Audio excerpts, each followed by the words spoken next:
the unemployment argument now that people are doing. Ooh, Well, if y'all get off your ass and not being unemployed, I'm like, you don't know these people's situations. Maybe these jobs should have treated them better. Maybe they would go back to fucking work. See, before the job would treat them like, oh, everybody's expendable. Oh, work you to death. Now that they can't get people back to work. Oh, yeah, I just want to sit home and be lazy. Nah, they giving the middle finger back to you because you treated them like shit and they work. Exactly. I mean, especially like restaurant workers, you're literally putting yourself out there in probably one of the most high-risk situations in the middle of a pandemic. All the time. And you're getting paid shit and dealing with fucking just bitchy customers all the time.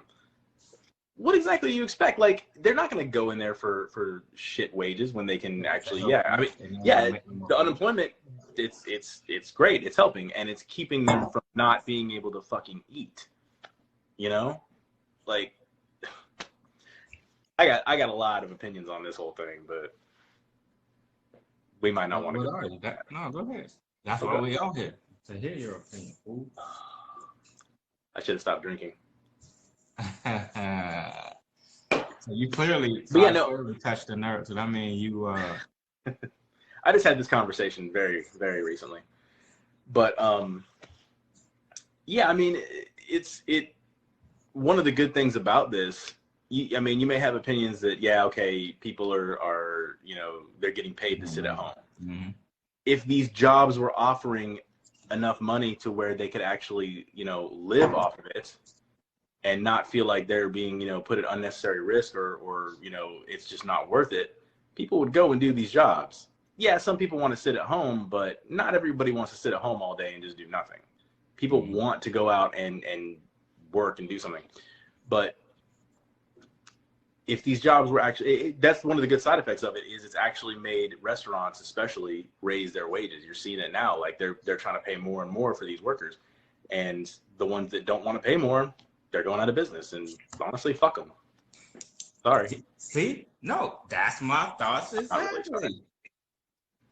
That is my thought exactly. And especially like I feel bad for, or not bad, but I mean I feel a little bit more bad for smaller restaurants, like mom and pop restaurants, things like that. See, when you're talking about like big chains and shit like that, where these CEOs are making millions of dollars every year, you can't trim something off the top at corporate just to pay your workers more. Shut the fuck up. Exactly.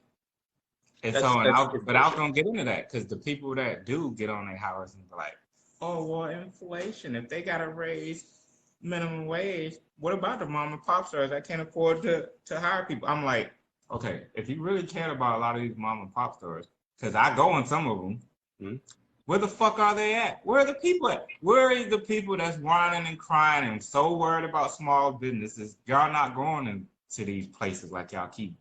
They just want something to bitch about.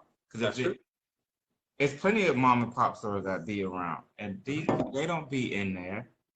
These people, a lot of times, they don't hire workers anyway. It'd be that person or their wife or that person or their son or somebody, and they're just working all day. Yep. Not getting any traffic a lot of times. Like, so all this crying and stuff, like, no, I'm with you. No, fuck that. Raise minimum wage, punish these big motherfuckers. Because you know why? It's going to balance itself out. Or they're going to have to get the close down or get the fuck out of the way. Because it can't happen. They just don't want to do it. It's the same thing with Amazon. Bro, Amazon's wages could blow every company away if they wanted to. Of course. They just don't want to do it. They don't. And they want to work you to death. Because Bezos I've heard too many horror stories about Amazon. Yeah. He wants to be the richest man in the fucking world. So, but what's he doing with it? Like, at a certain point, what are you even going to do with all that? Yeah, because you can't take it with you. I mean, I get it if you're putting that money back into something that's, like, people shit on Bill Gates all the time, but Bill Gates puts a lot of his money back into good causes. And of course, I'm sorry, all you right-wing conspiracy theorists out there that think that he's putting, microchips inside of you with this vaccine and all that shit. But the fact is, he's been working with vaccines for years and years and years to try to, prevent diseases around the entire world. He's not trying to microchip you. You're not that fucking interesting to him.